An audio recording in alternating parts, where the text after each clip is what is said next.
Assalamualaikum warahmatullahi wabarakatuh dan salam sejahtera buat semua. Anda bersama saya Fikri Farhad bin Zaidin, nombor pelajar 202061518. Hari ini akan membincangkan tentang assignment dan artikel review. Tajuk assignment saya yang ingin dibawa pada hari ini adalah tentang tanda-tanda kecil kiamat berkaitan wanita, iaitu ramai wanita berbanding lelaki, dan artikel review tentang tema-tema feminisme dalam novel Nawal El-Sa'dawi. Okey, kita akan pergi kepada yang pertama, iaitu assignment, iaitu tanda-tanda kecil kiamat berkaitan wanita. Apakah yang dimaksudkan dengan wanita? Menurut kamu Dewan edisi keempat, wanita adalah suatu ungkapan yang halus diertikan kepada orang perempuan, iaitu berlainan daripada lelaki. Wanita ini juga sering diungkapkan dalam Al-Quran sebagai contoh An-Nisa, Al-Mar'ah dan Al-Khunsa. Dalam contoh Al-Quran, firman Allah Ta'ala, A'udzubillahi minasyaitonirrajim, Ar-rijalu qawwamun 'alan nisa. Lelaki adalah pemimpin bagi wanita. An-Nisa tersebut merupakan salah satu contoh perkataan wanita di dalam Al-Quran.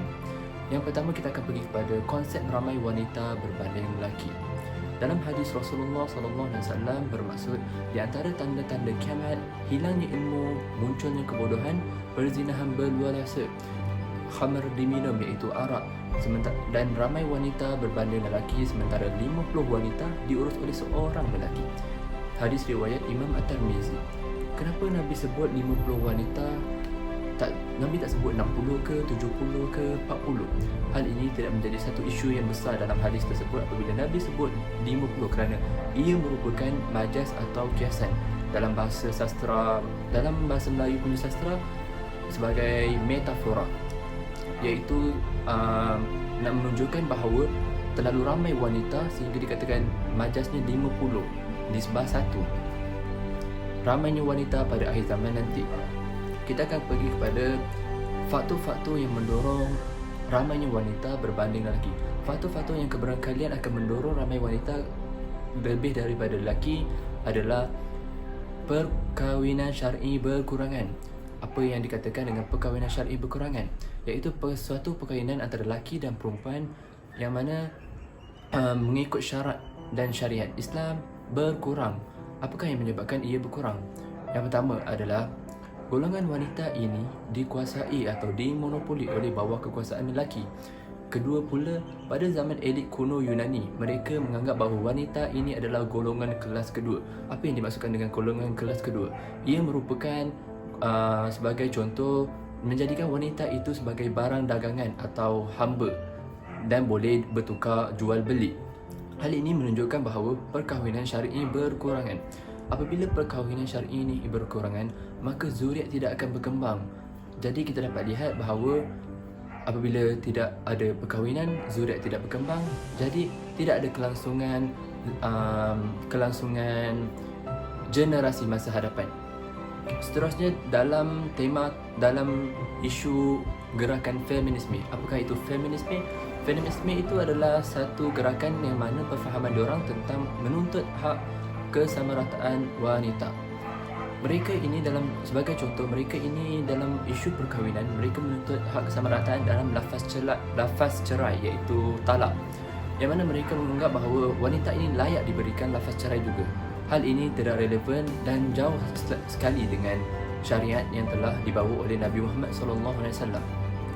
Dalam surah Al-Zariyat juga, Allah Ta'ala telah berfirman, maksudnya diciptakan manusia di muka bumi ini adalah berpasang-pasangan. Di situ Allah menyatakan bahawa berpasang-pasangan, lelaki dan perempuan, bukan lelaki dan lelaki dan perempuan dan perempuan. Seterusnya kita akan pergi kepada kenapa wanita ini semakin banyak. Boleh menjadi salah satu puncanya adalah kematian lelaki secara mengejut, secara drastik. Kenapa lelaki mati secara drastik? Hal ini mungkin terjadi kebanyakan lelaki yang pergi dalam peperangan. Dalam peperangan, of course lah lelaki yang join kebanyakannya.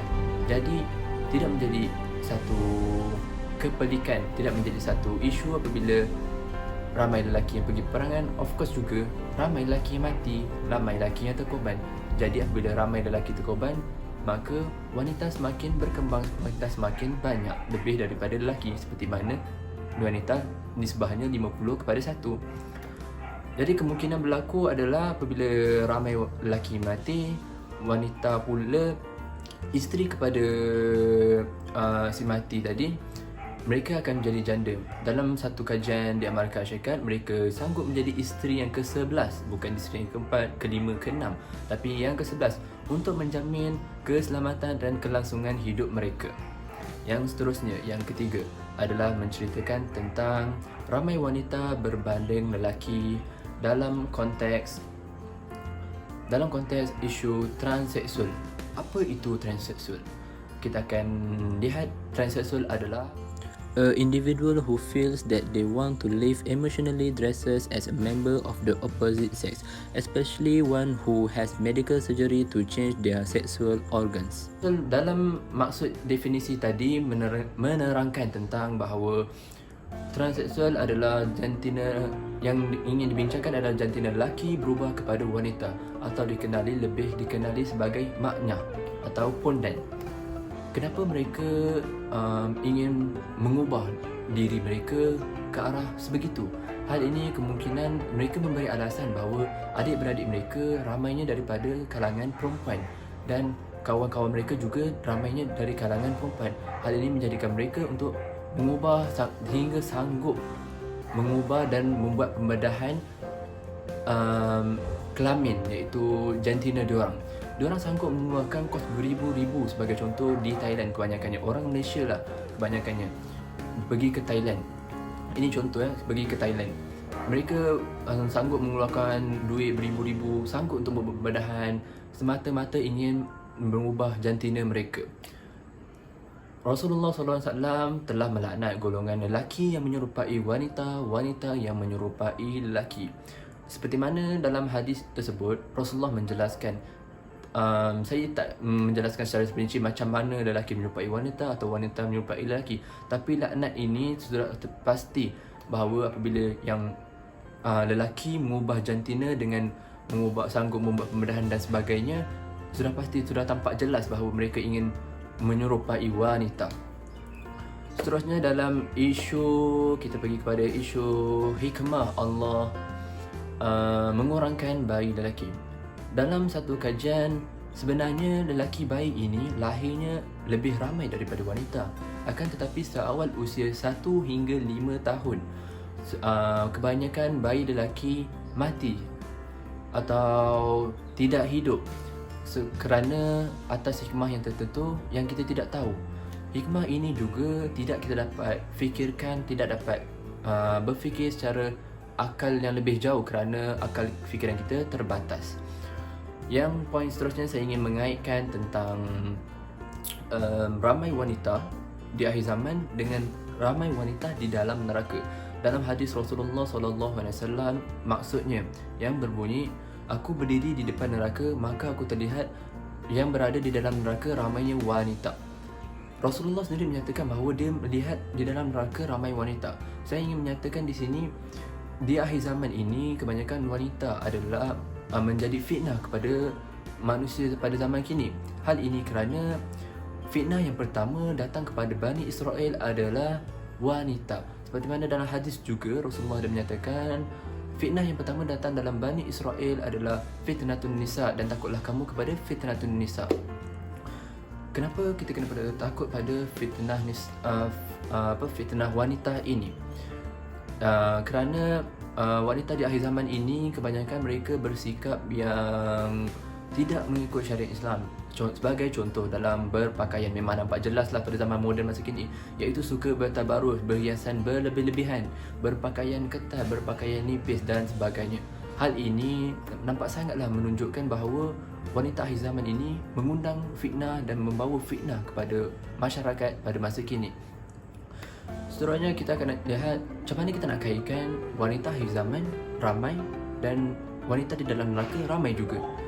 Kemungkinan yang berlaku apabila ramai wanita di akhir zaman nanti, maka kerana dalam isu akhir zaman ni banyak dugaan, banyak fitnah akhir zaman dan sebagainya, maka wanita di neraka juga akan banyak, sebab nampak dia punya persimbangan banyak dan banyak di situ. Banyak di fitnah akhir zaman dan banyak di dalam neraka. Macam mana boleh berada di dalam neraka dengan banyaknya wanita daripada lelaki? Selanjutnya kita akan lihat kepada tentang kenapa kita perlu beriman dengan hadis tersebut. Kerana ia dapat mengelakkan diri kita daripada, yang pertama, diri kita daripada fitnah wanita. Sudah pasti tajuk pun ramai wanita daripada lelaki di akhir zaman, maka fitnah wanita confirm lambat dekat akhir zaman kan.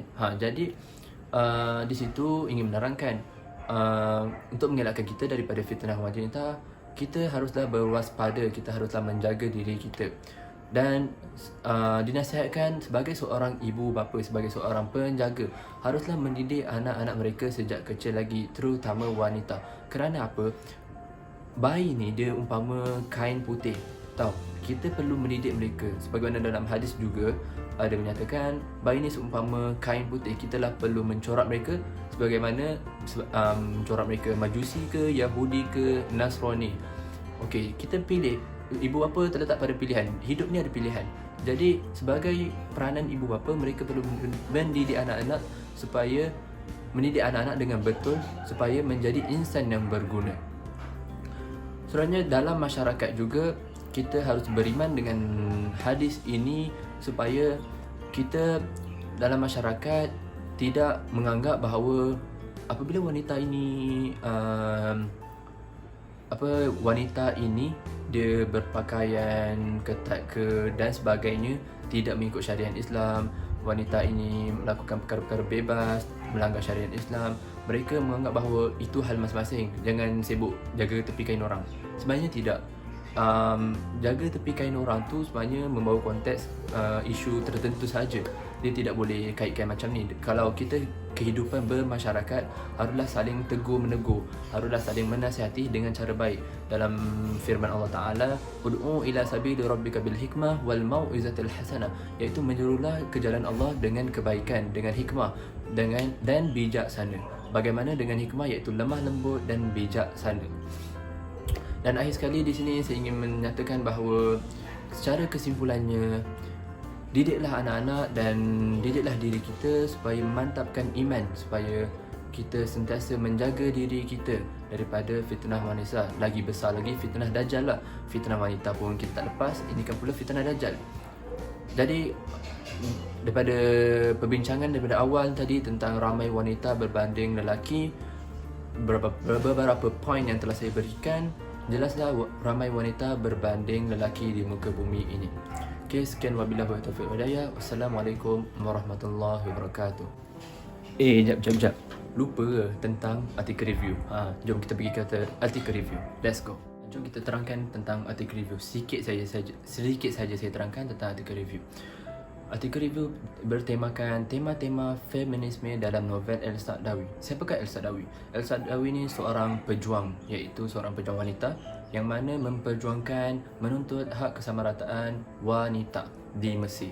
Dia sebab nama El-Sa'dawi ni dia lahir kat Mesir, dia hidup kat Mesir. So dia sebagai politik di Mesir lah. Dalam tema-temanya ingin bincangkan 3 tema lah yang ingin dibawakan, iaitu yang pertama tema pendidikan, yang pertama tema pendidikan, kedua tema pekerjaan domestik, dan ketiga institusi keluarga. Yang pertama tema pendidikan. Memang tidak dinafikan bahawa pendidikan ini sangat penting, walhal bagi wanita juga penting. Akan tetapi pada zaman dahulu, iaitu seperti mana dalam zaman elit kuno ke dalam zaman sejarawan, yang mana wanita ini hanya diajar untuk menenun, menjahit dan sebagainya. Mereka diajar dalam pembelajaran sistem patriarki, yang mana mereka ni juga merasakan bahawa mereka ini tidak layak duduk dalam kalangan pembelajaran lelaki. Hal ini telah diperjuangkan oleh Nawal El-Sa'dawi sendiri. Kerana apa pendidikan ini juga penting? Kerana talibul ilmi faridatu ala kulli muslim, iaitu menuntut ilmu menjadi kewajipan kepada setiap muslim. Jadi tidak dinafikan bahawa pendidikan ini sangat penting. Yang kedua tentang tema pekerjaan domestik. Pekerjaan domestik ini membincangkan tentang isu wanita, lelaki berhak mutlak, iaitu mempunyai kuasa untuk bekerja kerana menjadi kewajipan mereka untuk mencari nafkah, manakala wanita hanya bekerja sebagai rumah tangga. Mengenai tema pekerjaan domestik ini adalah tema yang menarik bagi saya kerana satu isu yang dibawa tentang wanita bekerja di rumah sebagai suri rumah, mereka perlu dibayar imbuhan atau dibayar gaji. Hal ini sangatlah pelik dan sangatlah tak relevan kerana nafkah dah diberi dan duit belanja semua dah diberi oleh suami. Tapi meminta lagi untuk diberi imbuhan dan gaji, seolah-olah bukan kewajipan isteri untuk menjaga rumah dan menjadi suri rumah. Sebenarnya kewajipan sebagai seorang suami isteri ni untuk mengemas rumah dan membuat kerja-kerja rumah adalah suatu tanggungjawab bersama, kerana ia tidak heranlah apabila kita bekerjasama dalam menguruskan hal rumah tangga, sebagai contoh buat kerja-kerja rumah dan sebagainya, akan menjadikan rumah tangga itu semakin harmonis, semakin akrab, semakin bahagia.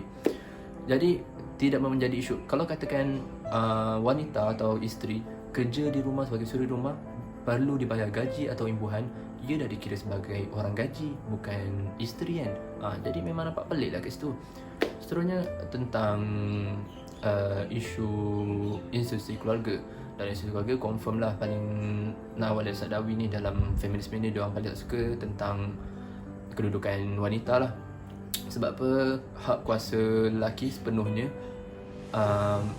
ke dalam keluarga diberi kepada lelaki. Sebagai contoh dalam lafaz talak, lelaki ni berhak menceraikan isterinya pada bila-bila masa. Dan seterusnya dalam isu poligami. Poligami pula paling memanglah poligami ni isu sensitif bagi semua wanita, termasuklah wanita Islam kan. Tapi adalah caranya dalam Islam bagi membenarkan, mengizinkan untuk berpoligami. Tapi feminisme ni dia menolak sewajar-wajarnya. Kenapa dia tolak? Kerana wanita ini juga mempunyai hak juga, dia orang menuntut hak untuk melafazkan untuk hak sebagai lafaz talak juga.